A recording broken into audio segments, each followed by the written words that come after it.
Hi hello नमस्ते. कशा आहे तुम्ही सगळीजण? बरे आहेत ना? मी दीपाली माझ्या फॅमिली ब्लॉगमध्ये तुमचं सगळ्यांचं अगदी मनापासून स्वागत आहे. सकाळी मी कपडे सगळे निर्म्यात घालायला घेतले होते, म्हणजे थोडे होते कपडे, जास्त काही नव्हते. म्हटलं चला आता कपडे तेवढी धुवून घेतलं. सकाळचं पाणी आल्यानंतर आलेलं असतं ना, त्या दिवशी मात्र सगळी कामं मात्र सकाळचे लवकर आवरतात. 9च्या आतमध्येच भांडी धुणं, फरशी, किचन कट्टा सगळी कामावरून आंघोळ वगैरे होऊन देवपूजासुद्धा होऊन जातं. 9च्या नंतर ना मग काय बाहेरची काय कामं असतील किंवा घरातली काही कामं असतील हे होऊन जातात. मग सगळे आवरल्यानंतर बघा इथं पाणी ठेवल्यानंतर कपडे धुवायला बसले. म्हणजे भांडी वगैरे घासलो, मग कपडे धुवायला बसले. तोपर्यंत कपडे पण भिजले, माझे कपडे पण व्यवस्थित निघून गेले. इथं आहे ना, तिथं कसं त्या रूममध्ये होते ना त्यावेळेस बाहेर बसून सगळं धुणं भांडी करावं लागत होतं, पण इथं असं काही नाही. इथं रूममध्ये बाथरूममध्ये सगळं करावं लागतं, कारण की इथं बेसिंग पण नाही आहे आणि कपडे धुवायला काही वेगळीकडे जावं लागत नाही. हे सरकारने दिलेले घर आहेत ना, त्याच्यामुळे सगळं ना आतमध्येच ॲडजस्टमेंट म्हणतात बघा, तसं करावं लागतं. बाथरूममध्ये नळ आहे, मोठं लाट पाणी असतो कधी कधी. हां, पाणी म्हटल्यावर तुम्हाला सांगायचं विसरले की पाण्याचं महत्त्व काय आहे ते तुम्हाला पुढं सांगतेच मी. मला किती त्रास झाला, मी किती सहन केले पाण्याच्या बाबतीत. असं सहन ना कोणी म्हणजे गावाकडची लोक करू शकतात, पण मी शहरात असूनसुद्धा मला इतकं एका बाईनं त्रास दिला ना, तुम्हाला सांगते. त्या बाईला खरंच पाणी म्हटलं तर त्या बाईला असं हे वाटत होतं. सरकार नळाचं सुद्धा मला पाणी भरू दिले नाही, तेवढं मला त्रास दिली तिनं. त्यासाठी आत्ता मला पाण्याचं महत्त्व काय आहे ते समजायला लागलं. घरामध्ये पाणी आल्यानंतर त्यावेळेस समजलं पाण्याचे महत्त्व काय असतं ते.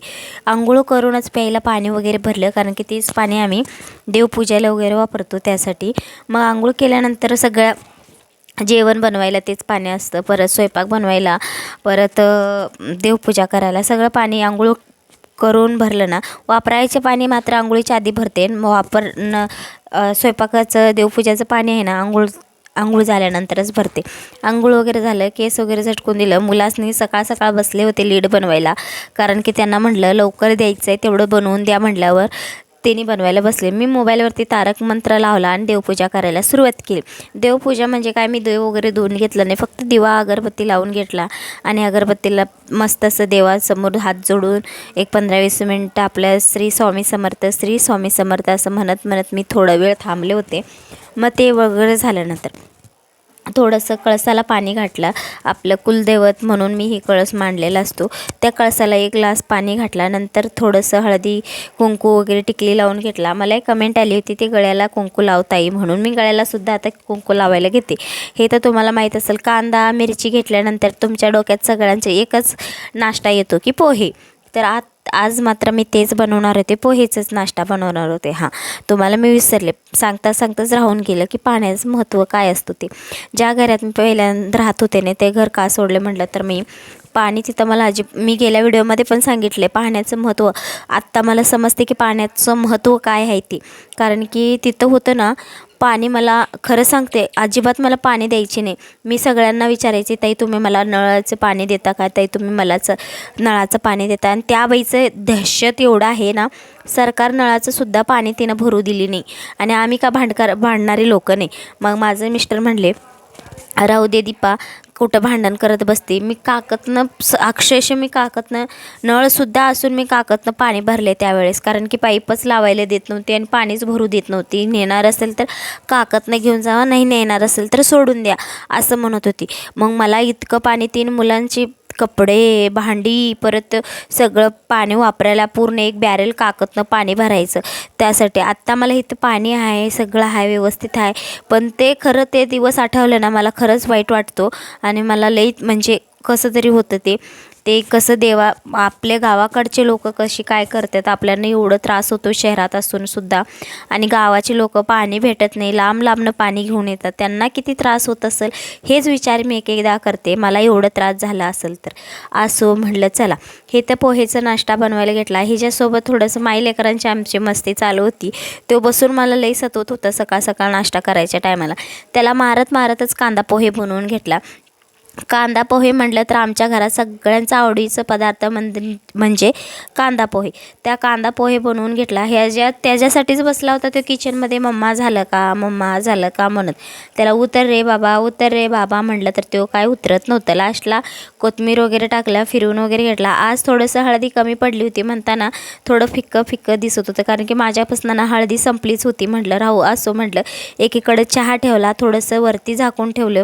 पोहे एक वाफ आलं की मस्त टेस्ट लागतो. आणि खरंच सांगते आज मला खायला मिळालं नाही पोहे, पण थोडं बनवताना टेस्ट केला होता ना, एकच नंबर असं पोहे झाला होता. कलरमध्ये काय नसतं म्हणतात बघा, तसंच बघा. हिथं लीड घालत बसली होती. हिला म्हटलं तशो म्हणतात, ती म्हणली थांबा मी वाकडं बसले, मी सरळ बसल्यानंतर व्हिडिओ घ्या. ते ना तसं म्हटल्यानंतर हसून मी थोडंफार व्हिडिओ घेतला. मग नंतर हे मला सगळं बनवून झाला होता. माझे छोटं पिल्लू बघा कसं भरात बसले. हे सगळं झालं. आता हे मला आम्ही परत देणार. लीडचं एक पेन्सिलचं होतं, आम्ही घेऊन चाललो आणि हे देऊन दुसरं पोतं घेऊन यायचं. आता दिवसभर बसून तर काय करते माणूस, म्हणून मी हे घरगुती काम परवडत नाही तरी पण ते करत आहे. आणि सकाळी नाश्ता केला असंच सोडून गेलं तर बघा, किचन कट्टाचा राडा काय हालत झालेली आहे, पूर्ण असं खराब होऊन गेले. मग ते सगळं आवरून दिलं. मुलांना शाळेत बोलवलं होतं, काय मीटिंग होती वाटतं, कोण मोठा सर येणार होता त्यासाठी. मुलांची तर इच्छा नव्हती, रडारडी चालू होती, तरी पण त्यांना बळजबरीनं वेणी वगैरे घालून. बारकीचं तर तुम्हाला सांगते रडायच्या घाईला चालू होती, तिला अजिबात जायचं मूड नव्हता. पोरं येऊन थांबली होती तरी पण तिला जायचं मूड नव्हता. त्यांना म्हटलं बळबळनं कसं तरी वेणी वगैरे घातलं, जावं म्हटलं बाळा 1-2 तासासाठी शाळा आहे, परत येते. पण कुठलं काय डब्बा नेलनेत काय ना, तसंच गेले माझी मुलं. आणि संध्याकाळी 5 वाजता त्यांना शाळेतून सोडले. असं घर तिने गेल्यानंतर इतका पसारा पडतो ना, एक वस्तू हुडकायला सगळीकडचा पसारा काढून टाकतात. आता तिने गेल्यानंतर सगळं मला घर आवरून घ्यायचं होतं, सगळं पसारा काढून घ्यायचा होता. म्हटलं चला असं भरा सगळा पसारा उचलून. मला टेन्शन असतं ते लीड आणलेलं असते ना, त्याचं कसं व्हायचं. म्हणजे माझं घरातली कामच एवढं उशीरनं होतात ना, ते मुलं सुचूच देत नाही, काय करूच देत नाही. तरी पण माझी मुलं ना इतके शाने आहेत ना, मी लीड करायला बसले ना, अर्धी नियम तर तिनेच करून मोकळे झालेले असतात. आणि इकडे आमचे शेजारी आहेत ना, तिने पण खूप चांगले आहेत आणि तिने पण माझ्यासोबत सोबतीला किंवा करत बसतात माझ्या संगतीला, असं त्यांना हे वाटत नाही. सगळं बाहेरचं रूम आवरलं, झाडू वगैरे मारलं. नंतर ना पीठ मळायला, गव्हाचं पीठ म्हणजे चपाती बनवायला पीठ मळायला घेतलं. मग नंतर पीठ मळून थोड्या वेळ मुरू दे म्हणून ठेवलं. हे सकाळी कपडे धुवून ठेवलेले, ते का मी वाळत घातलं नव्हतं. म्हटलं आता ते सुद्धा कपडे वाळत घालून घ्यायचं, तोपर्यंत पीठ मुरूत आहे आपलं. म्हटलं चला. मग नंतर आले, लगेच चपाती लाटायला वगैरे घेतलं. छान असं मस्त असं चपाती बनवून घेतलं. टायमिंग तुम्हाला माहीत असेल किती वाजलं असेल, मी चपाती करताना 1:30 किंवा 2 वाजले असेल. एवढं उशिरानं माझं घरातले कामं होत होते. तर असं म्हटलं भराभरा चपात्या. खरं सांगते किचनसमोर तर नको वाटत असते, तरी पण करायलाच पाहिजे. आता पोटाला काय सांगायचं, गरम होते म्हणून सांगून चालत नाही. मस्त असं ढोकळा आणला होता, ते ढोकळा खाऊन मी आजचा व्हिडिओ इथं संपवते. आणि व्हिडिओ आवडला असेल तर लाईक आणि सबस्क्राईब करायला मात्र विसरू नका. आणि छोटेसे कमेंट करून पण सांगा. चला बाय.